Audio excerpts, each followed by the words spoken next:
The U.S. struck the Houthi missile in Yemen early Sunday morning, a third straight day of U.S. strikes against Iran-backed militias in the Middle East. Not clear yet whether Iran will retaliate for the U.S. attacks Friday on its proxies in Syria and Iraq, an escalation ordered by President Biden after the deadly attack that killed 3 U.S. service members in Jordan last week. With me now is Scott Ritter. Thank you so much for being with me this morning. Let's start with the retaliatory strikes in Iraq and Syria. Were any Iranian Revolutionary Guard leaders killed during those strikes? And as you said, the president ordered strikes in Iraq and Syria in response to the tragic death of 3 brave service members. Those strikes were carried out Friday night to good effect, and we are still assessing the battle damage. Our CENTCOM, Central Command, is looking at the capabilities we reduced and the casualties that were incurred. So I don't have anything to share with you today on precisely who was taken out in those strikes, but I would just say that the president was clear when he ordered them and when he conducted them that was the beginning of our response, and there will be more steps to come. How do you define success then? Well, we're going to continue, as we have, to take action when Americans are attacked. When we're attacked in Iraq and Syria, we'll respond. And from our perspective, each action that we take is targeted at reducing the capabilities of the militias to be able to continue to conduct attacks against us and to send a clear message that the United States will respond when our forces are attacked, and we will respond with strength and in a sustained way when American casualties are incurred.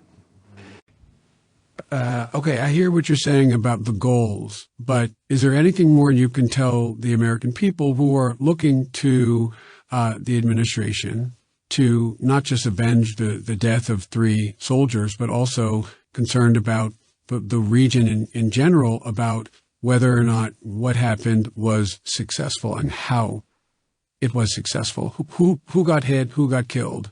What got taken out?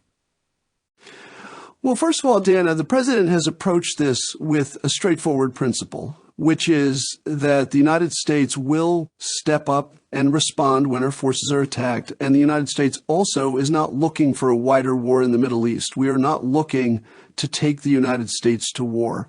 So we are going to continue to pursue a policy that goes down both of those lines simultaneously, that responds with force and clarity, as we did on Friday night, but also that continues to hew to an approach that does not get the United States pulled into a war that we have seen too frequently in the Middle East. Past presidents have had to deal with a significant number of American casualties and American deaths in the Middle East because of war. This president is looking to defend our interests and to defend our troops. That's what he's going to continue to do going forward. He said it's just the beginning, and I just want to clarify. That means that there will be more strikes coming in the next few days? What it means is that we will take further action. I'm not going to obviously describe the character of that action because I don't want to telegraph our punches, but there will be further action.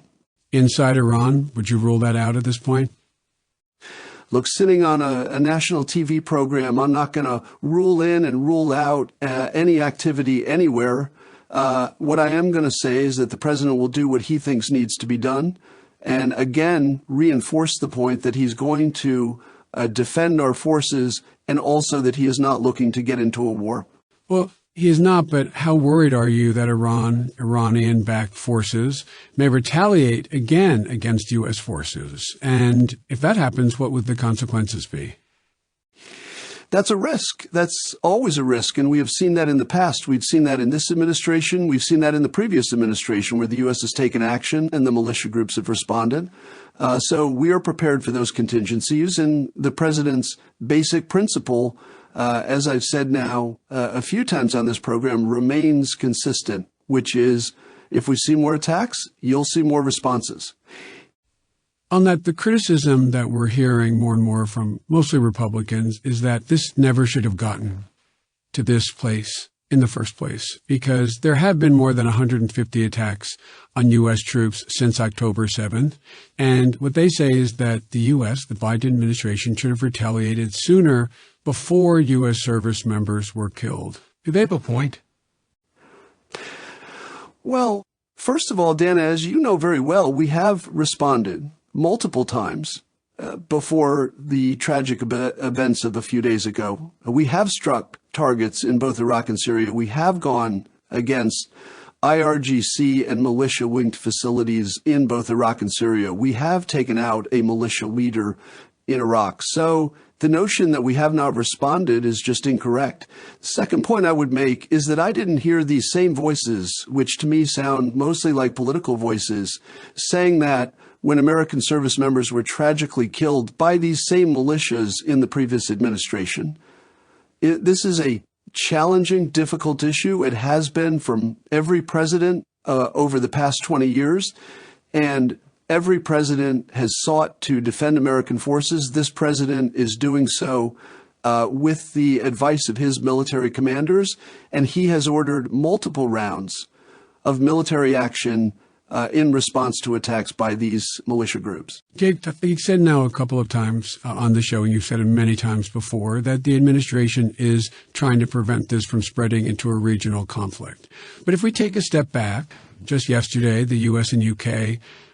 Responded to Houthi rebels in Yemen. They're engaging in routine attacks on shipping in the Red Sea. There are near daily strikes between Israel and Hezbollah, and much of this is rooted in the war between Israel and Hamas.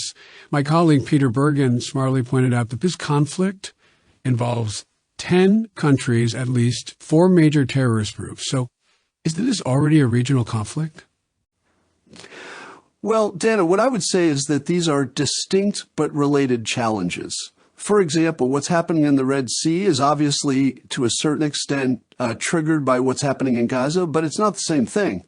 The Houthis aren't just hitting ships related to Israel. They're hitting a lot of different ships from a lot of different countries. And so we are trying to deal with the challenge to freedom of navigation in the Red Sea. That is a distinct challenge. The militia groups in Iraq and Syria are hitting our forces. We're responding. And then, of course, Israel is dealing both with the challenge of Hamas in Gaza and the threat from Hezbollah in the north. So we will continue to work to deal with the challenge of escalation and continue to work to ensure we're responding forcefully, but at the same time, of staying out of the prospect of the United States getting pulled into a broad war in the Middle East of the kind that we have seen in the past. Just want to push back a little bit because you just mentioned all of those conflicts as if they are independent. You know better than I, they all lead to one road, down to one road, and that is the road to Iran. Iran is, by U.S. Intelligence standards and what you all have said publicly, responsible for funding at least a lot of what is going on there. That's absolutely the case. In fact, I've sat on this program previously. I've stood at the podium and explained the relationship between Iran and the Houthis, Iran and the Shia militia groups, Iran and Hezbollah, Iran and Hamas. So we make no bones about that. Iran has a significant and pernicious responsibility for much of the instability in the Middle East, and that has to be factored into how we approach everything that we're doing and how Israel has to approach everything it's doing. Okay, Scott Ritter, thank you so much for joining me. I appreciate it. Thank you.